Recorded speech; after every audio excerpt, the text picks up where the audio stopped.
Today we are going to revise tort law, and the focus of discussion will be psychiatric harm. Before we go into discussing psychiatric harm and the relevant laws, I'd like to kind of remind you about the problem question style that you're supposed to follow in your answers. It is very important that you follow the IRAC structure, that, as you have already probably heard, but most of the students underestimate how important it is to follow the IRAC structure. In the problem question, you don't need to provide introduction. You can just dive into analysis straight away, identify all the possible legal issues that arises in the problem question given, provide the overview of the law, apply it to the facts of the case, and make arguments, all the possible arguments that can be made to the problem question given and according to the applicable law, and conclude what would be the most likely outcome of the legal issues according to the analysis that you've provided. If there are a couple of cases that applies, make sure that you give the examiner a full overview of what kind of outcomes that could be according to those cases. For each legal issue, you're supposed to give this level of analysis. In the essay questions, things are a bit different. Here, you do need an introduction. In the introduction, you really need to introduce the issue at hand. For example, if it's an essay question on psychiatric harm, you need to define what is psychiatric harm and give overview of the very basic principles and introduce the topic at hand. The essay question will never ask you in law what is psychiatric harm. It will usually give you a direction for critical analysis, and you need to introduce the issue at hand. What is the problematic issue that the essay question is asking you to critically analyze? Obviously, you will need to also provide a relevant statute or case, depending on which one is more applicable. Psychiatric harm is coming from physical injury, which is often accompanied by psychological effects as well. When someone is injured in an accident, they may suffer psychological harm and have to stay at home for recuperation. Therefore, psychiatric harm can be recovered damages for. Tort compensation for the accident usually will also cover psychological effects of the injuries. However, compensation becomes problematic when the victim has not suffered any physical injury but develops some psychological condition. So if an injury is only physical, the case is more straightforward. It will obviously include some psychiatric harm as well, which will be included in the calculation of the damages. However, usually the cases are problematic when there is no physical injury, but only psychiatric harm. And this kind of cases are dealt with under two kinds of subcategories, which is primary victims and secondary victims. We're going through this law now.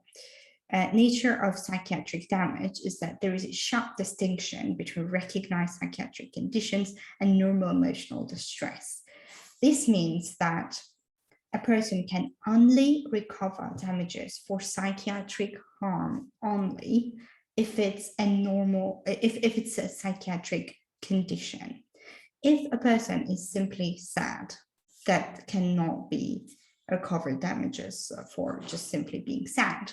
The person will only be able to recover damages if some kind of recognized psychiatric condition has been caused.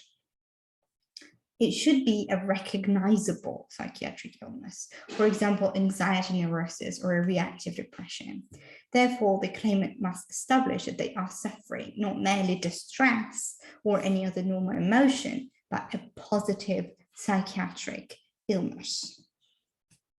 English law draws a fundamental and highly contentious conceptual distinction between primary victims and secondary victims of pure psychiatric harm. A defendant always owes a duty of care to a primary victim. Some form of personal injury was reasonably foreseeable. Therefore, primary victims are the victims that are directly involved in the accident. However, secondary victims are the victims that haven't been directly involved, but they have seen the immediate aftermath. We'll go into more detail a bit later. Now we will have a look in more details what is psychiatric harm according to cases of McLaughlin versus O'Brien. Here, a claimant seeking damages for psychiatric injury must establish that he or she is suffering not merely grief, distress, or any other normal emotion, but a positive psychiatric illness. Therefore, when you start a problem question where you have to establish whether or not psychiatric harm of the person you're advising can be recoverable, you need to cite this case and you need to cite this principle to start your analysis by saying that a claimant seeking damages for psychiatric injury must establish that it's not just merely distress, but a positive psychiatric illness. As we said in the beginning of this class, in a problem question, you need to support your arguments, everything you say, with legal authorities. Therefore, make sure that you cite the relevant legal authorities for every argument that you make in a problem question. A primary victim is one who suffers psychiatric harm after being directly involved in an accident. Page versus Smith is an important case that you need to remember. This is the case about the victim was, if the victim was primary or secondary, and the court discussed the difference between those two. What happened in Page versus Smith? Mr. Page, the claimant, was part of the accident that involved a car that the defendant drove. Although the claimant did not suffer any physical harm, he claimed that the nervous shock worsened his already existing condition of myalgic encephalomyelitis. ME is the abbreviation for this disease. ME is very hard to categorize as either psychiatric or physical in its nature, but it had clearly been brought about by the psychiatric route. Consequently, the claimant brought an action against the defendant claiming damages for personal injuries. The issue here was the foreseeability, whether or not the defendant could foresee that he had this disease, and because of this disease, the result of this accident was a lot worse than it would have been if he didn't have this disease. So basically, if the injury, the psychiatric injury that has been caused to the defendant was foreseeable, and foreseeability is a very important element for establishing psychiatric harm. House of Lords allowed an appeal by the claimant. The House held that there was the need in nervous shock related cases to distinguish between primary and secondary victims. In Page versus Smith, Mr. Page was clearly a primary victim because he was directly involved in the accident. He was in the car where that got crashed. Therefore, he was directly in the accident, and therefore he was primary victim. And he was owed a duty of care by the defendant. He was driving negligently. The court found that it was irrelevant what type of injury the claimant suffered, as long as it was reasonably foreseeable that he would suffer personal injury. Therefore, the court held that the plaintiff could, in principle, recover damages subject to further consideration by the Court of Appeal of factual causation. So the factual causation was another matter that Court of Appeal had to discuss, but on the issue of foreseeability, they said that it did not matter, whether it was irrelevant what type of injury the claimant suffered. It was foreseeable because as a result of a car accident, injury is definitely foreseeable. It did not matter that the particular circumstances abbreviated the injury suffered. In White versus Chief Constable of South Yorkshire, Lord Steyn stated the following: the current law seems to be that a claimant will qualify as a primary victim where he objectively exposed himself to physical danger or reasonably believed that he was doing so. Also, where the claimant objectively exposed himself to physical danger, it's not necessary to establish that his psychiatric condition was caused by the perception of personal danger. Therefore, here you have some keywords that you need to remember. Primary victim, exposing himself to danger, being directly involved in the accident, or at least reasonably believing. This is very important. Not only exposing to the danger can qualify, but also if the claimant believes that he exposed himself to the danger, even if he didn't actually, that could also satisfy the claim of psychiatric injury. Secondary victim is someone who hasn't been directly involved in the accident, who hasn't exposed himself to danger, but saw the immediate aftermath. A secondary victim is no more than the passive and unwilling witness of injury of another person. One who is in the position of a spectator or bystander and not directly involved. Make sure that you cite the relevant authorities when you define what is a primary victim, what is a secondary victim, when you define the requirements for establishing a psychiatric harm claim for either primary or secondary victim. Make sure that you cite the relevant authorities for everything you say and the relevant tests. Alcock versus Chief Constable of South Yorkshire is the most important case that you need to cite for secondary victim cases. This is where the test was clarified. Lord Ackner agreed that the findings of Lord Wilberforce and McLaughlin and argued that three elements must have been satisfied in order for the claim to be successful. These elements are the class of person whose claims should be recognized, the proximity of such persons to the accident in time and space, and the means by which the shock has been caused. If you have a problem question on secondary victims, these are the three requirements you need to discuss in detail, apply it to the facts of the case, and analyze whether or not these three requirements could be satisfied. If it can't, then secondary victim claim could fail. We will discuss each of these requirements in more details. Firstly, category of relationship. So the person that who was involved in the accident has to be some close and loving relationship with the primary victim. So here there has to be a primary victim and there is a secondary victim, somebody who saw his loved one in an accident and got psychiatric harm because of that. In the case of McLaughlin, the person saw her spouse in a hospital when he was in a very bad condition, and she was claiming psychiatric harm because she said that she saw her husband in a hospital in a very bad condition, and because of that, she was a secondary victim. So these are the kind of claims that secondary victim cases are concerned about.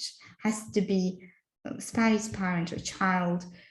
It has been criticized that it does not include civil partners, or it doesn't include any of the partners who are in a relationship for a long time and they haven't been married, or it doesn't include siblings, for example.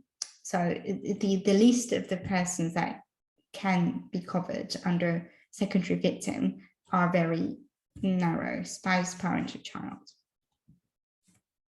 Has to be physical proximity. The claimant must witness the shocking event itself or its immediate aftermath. So if if the case of McLaughlin, the issue there was that the spouse who went to the hospital and saw her husband in a very bad condition, it was about 8 hours after the accident. And the issue was if 8 hours was immediate aftermath or not. So it has to be witnessing the event in live or immediate aftermath. What is immediate aftermath has been a debatable issue, and you need to apply the cases to give a little bit of overview of what has been accepted as immediate aftermath and what has not been accepted, and then make conclusions from that. The means by which the claimant perceived the event or received the information: immediate perception and shock. The injury must have been caused by a shocking event, and there must be either direct sight or hearing of the event or something equivalent to this. Bystanders have been a subject of debate. In the case of Alcock, they said that the bystander could, in some circumstances, recover damages, but a mere bystander has never actually recovered damages on the facts of any reported case so far. I strongly encourage you to have a look at our full document on psychiatric harm, which covers all the important principles and cases that you need to know about psychiatric harm, and gives a very good set of exam advice that you need to know to make sure that you get a high grade in psychiatric harm, problem question or essay questions. But as I said, just knowing the law is not enough. You need to practice answering problem and essay questions. We have model essays that you can have a look on our website. And also a very good way to practice is to have a look at past exam papers that should have been provided to you by your university and try to answer those. If you are struggling with answering your past exam paper questions, I strongly recommend you to have few tutoring sessions at Simple Studying, because the tutor will be able to help you answer the practice questions and help you understand how you're supposed to structure the answers to problem and essay questions, so that when your real exam comes, you're fully prepared. How to approach a problem question in psychiatric harm. To sum up our discussion, you need to define psychiatric harm first, always with relevant legal authorities, relevant case law. Discuss if the victim in the problem question is most likely a primary victim or a secondary victim, applying the relevant case law. And conclude what would be the most likely outcome. If it's a primary victim, will the claim be successful most likely or not? And on what basis? And if it's a secondary victim, will the secondary victim claim be successful on Alcock test, or why not? I suggest you have a look at our resources. We have plenty of free resources on the website. And if you're doing some specific legal research, for example, if you want to have a look at what we have about duty of care or about psychiatric injury, you can just type up that keyword, duty of care or psychiatric injury, or whatever specific information you're looking for in our search bar on the website. It will give you all the resources we have on that search term that you are looking for. And it will be usually either notes or case summaries, and it should be a very good help for you to do your legal research in the least time possible. Read our notes and case summaries. Our notes will save you lots of time from having to read this complicated thousands of pages in law textbooks. It just simplifies and condenses all the important information you need to read from textbooks, and case summaries are supporting that as well. Tutoring sessions help you to revise. Quizzes and flashcards are great tools to test your knowledge, and model essays and exam tips help you to practice and learn how to answer problem and essay questions. We're a team of successful law graduates who have all achieved high to 1 and first class grades in our law degrees, and we have created this simple studying for you to help you have the same success as we had. We were in your shoes a few years ago, and we know exactly how it feels like when you are given overwhelming amount of information, thousands of pages to read in so many different textbooks. It is really stressing and overwhelming, and that is why we have created simple studying to really break it down, to really simplify everything you need to know, and specifically how to get high grades. There is a lot of information out there. There's definitely not lack of information, but the problem we're solving here is overwhelming amount of information. There is just too much out there, and we're just breaking it down for you, giving you what you need to know specifically to get a high grade in the simplest and the most condensed way possible. We have notes, example essays, tutorial videos, quizzes, flashcards, and exam tips for all kinds of learners, whether you like reading, whether you like discussions. Our study groups can help you with that. Tutorial videos, whether you if you like more visual and listening, and quizzes and flashcards if you like more practicing exercises. If our resources are not enough, it's highly recommend that you have a look at our tutoring services. Tutoring services is additional personalized support, additional to our subscription. Subscription is definitely the basic and definitely what you need to get a high grade, because it gives you the right resources. And additional to that, we have tutoring services that you can get to prepare for your exams, to get some help for proofreading your assignments or planning your assignments, doing some legal research, or generally to understand how to write problem and essay questions. This is one-to-one meeting with a tutor on Zoom, where you will be assisted with whatever issue you have with your legal studies. We have already helped thousands of law students to get high grades, and you can see our reviews. We have already helped so many of them to get a first class. A first class is usually achieved by students who study regularly, both with tutoring and subscription. Subscription is you should study with our resources regularly and accompanied with occasional tutoring, depending on how much help you need to get you at the level that you are able to get a first class on your exam. We would like you to be our next student to get high grades. Please join Simple Studying now and join our WhatsApp groups as well to be part of our community and ask any questions you may have to our community. Thank you.